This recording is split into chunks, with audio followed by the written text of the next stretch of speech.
Wow. There's a big announcement today. I don't know if you guys have seen this yet, but we're going to go over it together. This is the first time I'm going to be reading this article. I glazed over it real quick, but I, this is crazy. So, the future of aviation in War Thunder, supersonic jet aircraft, and air to air missiles. We kind of knew that air to air missiles were going to come for a while. We decoded them well, I didn't actually mine them, but somebody mined the fact that there was an igla that could be mounted on a helicopter in the game already. So we kind of figured air to air, but when?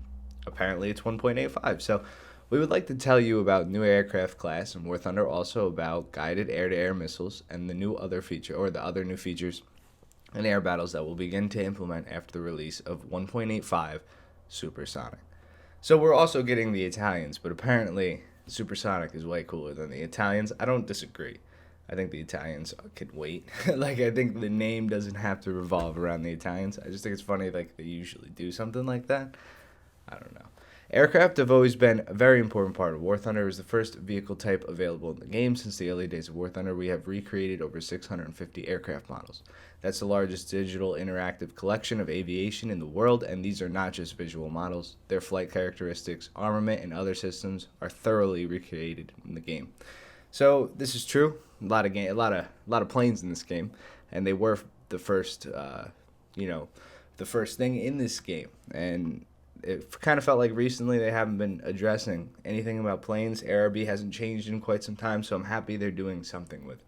Initially, we deliberately limited aircraft time periods with the golden age of piston aircraft to the beginning of jet aviation, since these machines truly demonstrate the personal and tactical skill of a pilot. Guided missiles seem to be the future that will level all pilots independent of their skills, and this is why we did not initially plan to implement them into the game. But the community has become more and more interested, so we decided to study the issue thoroughly and find a way to implement this feature in our game.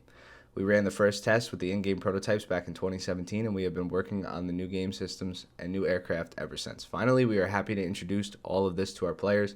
Meet the new age of War Thunder Aviation Rank 6 aircraft. In the update 1.85 Supersonic, we will introduce the first supersonic jets, the Soviet MiG 19PT, the American F-100D Super Sabre, and the British Javelin Mark 9. These aircraft are supersonic, and they are armed with a new weapon type, air-to-air missiles with infrared heat seeking. So they're getting sidewinders pretty much. Oh, mute that. Air-to-air missiles are a new type of munition in our game. Historically, they appeared in the second half of the 20th century and were designed to solve problems of hitting targets that were flying extremely high speeds. The relative speeds of jet fighters were so high that the pilots could hardly aim efficiently with machine guns and cannons. Air-to-air missiles have a long history of development. Like aircraft, modern missiles have great capabilities of finding and homing into their target, and their maneuverability surpasses that of modern jets.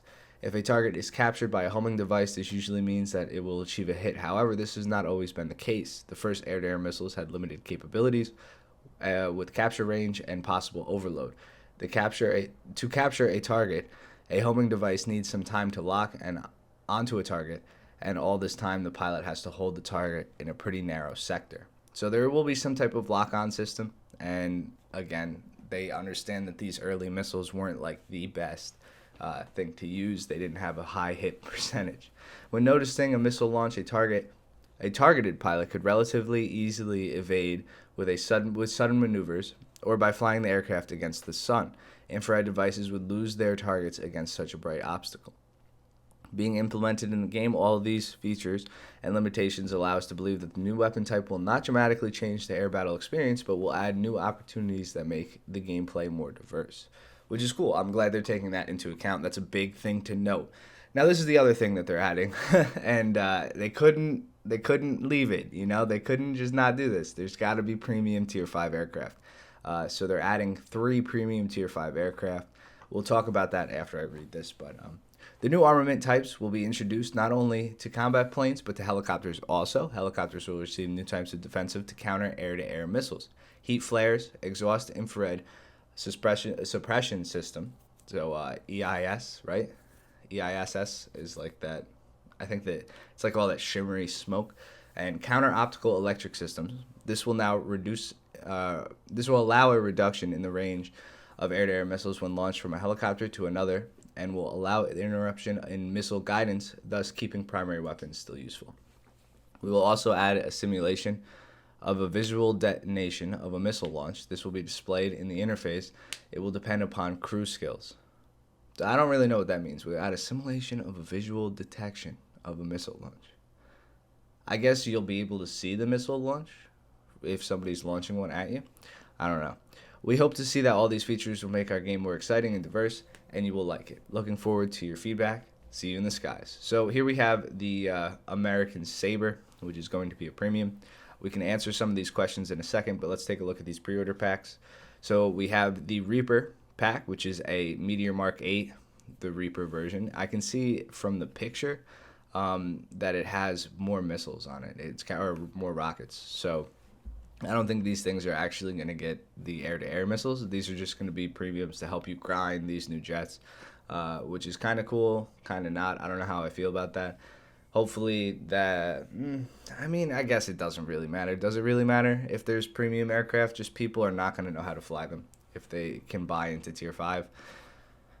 But you can already buy into helicopters, I guess. And at the worst, these premium vehicles will help people because they'll be able to fly a jet now in ground forces instead of flying a P-47. So I guess that would be cool. But we have the F-86 Sky Blazers Saber.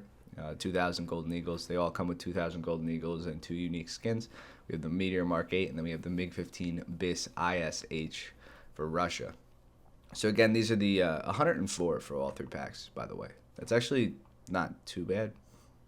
If you were to buy all 3, it's a better deal.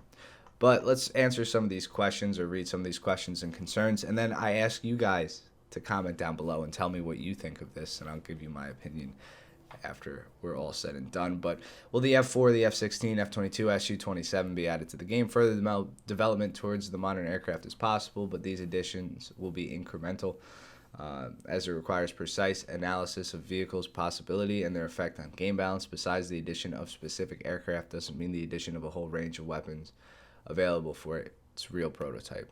Any plans on aviation units like the Tu-95 or the B-52? We doubt strategic bombers realization is required, though some tactical strike aircraft, including subsonic attackers, may possibly appear in the game. That's an A-10 right there, baby. Right there, baby. There's an A-10 hidden in that question. I tell you what. What about airborne radars and radar homing missiles? These may possibly appear in War Thunder. If we manage to make them easy to use, easy to learn, without affecting gameplay and game balance, we will keep you in the loop whenever we start working on it. So SEED might actually happen. Helicopters carry rather advanced air-to-air missiles. Won't they affect game balance? That is true, as helicopters have been equipped to air-to-air missiles in later periods.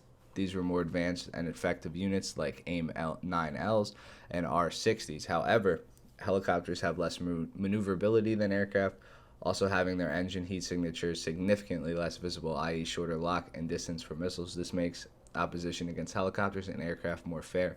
A jet fighter has better dynamics, while a helicopter is able to launch a missile at a distance exceeding its gun's aiming range. In this encounter, helicopters' air-to-air missiles won't be too imbalanced, especially when planned countermeasures like heat flares and jamming systems. So they're planning countermeasures. I'm curious to see what they have on launch. If they're just going to have flares or what. What about countermeasures for aircraft? They will be introduced along with the aircraft that had such devices. So I wonder if that means vehicles of lower tiers that have flares and stuff are going to be able to use them. I don't know. It's pretty interesting. Do you plan to add air-to-air missiles for already existing aircraft? It is possible if an aircraft could be equipped with such an armament. So that answers one of my questions before. Are they going to put air-to-air missiles on some of the planes that we already have? Will there be any BR changes for rank 5 aircraft, and against which enemies will the new aircraft fight? Will they not be too effective against aircraft already presented in the game? BR for new top tier aircraft. I don't know why that space looks weird. Will be selected as a base from their capabilities and capabilities of their opponents, in addition to new top aircraft, which will have implemented a number of features and limitations inherent to the real vehicles, which will also give the chance for the aircraft already existing in the game. Okay, will be 6 rank aircraft available immediately with the release of 1.85, or will be implemented as a CVT. Yes, they will be available immediately from 1.85. We do not plan to do CVT for the 6 aircraft. Will they be added for other nations? Yes, we plan to add 6 rank aircraft for other nations. We are working on it. With the addition of rank 6 aircraft, does this mean there will be no more piston engine World War II era aircraft added? No, we will continue to work on aircraft from the 30s and 50s, 30s to the 50s as well. Will you implement a sonic boom effect? Yes, we will. Both the sound effect and the visual one. Whoa, that's pretty sick. Okay, guys, so, I mean, I'm excited. This is something I've wanted for a while. I'm curious to see how it works out. Everything like this has a learning curve, has some time that it takes to get used to. And, I mean, I'm just excited that we get to see it. We get to see it. We finally get to see something. In case you're wondering, this is a MiG-19. Let me take a look at how fast this thing could actually go. You got to look at the solid Wikipedia articles. So the version with the RP-1 radar in the nose, armed with 2 23 mil cannons, later 230s, unguided rocket pack. So this is the one we're getting, the 19P. Does it actually show a picture of a 19P? I guess it doesn't really matter. They're pretty similar. Where is the top speed? I'm curious about the top speed of this thing. Maximum speed Mach 1.3, so 1452 kph. That's not that crazy compared to what we have. I mean, you could probably overspeed it to like 1500, which is pretty crazy. We can go like almost 1200 right now in game, which is pretty fast. So that's pretty interesting. The rate of climb is 180 meters per second though. Fuck, that's so fast. And we'll look up the F100D Super Saber. Take a look at how fast this one is. I've looked all this stuff up before, but I can't like think about it right now. I don't remember. Oh, there's a lot of variations. Sounds good. Maximum speed 800. Oh, 1390 kph. I was like 800. What? 1390 kph. So a little slower than the MiG. And then we have the Javelin Mark 9. Gloucester Javelin Mark 9. Let's find the Mark 9 quick. Total refit with. I don't think there's that big of a difference between these. Let's see how fast this thing could go. 140 kph. Now I don't know if this is. No, yeah, this is the Mark 9. This is way slower. I wonder if this will get better missiles. Missiles up to 4 de Havillands. Fire streaks. Maybe there'll be better missiles. But regardless, I hope you guys are excited about this. I want to know what you think in the comments down below. Let me know. Sorry this is a little bit boring of a video, but I think this was the best way to do it. As you can see, it's 9. I'm supposed to be live right now, so I'm going to render this video up and then be live streaming some War Thunder. Hopefully I'll see you guys there. Thank you all for watching. Peace, peace.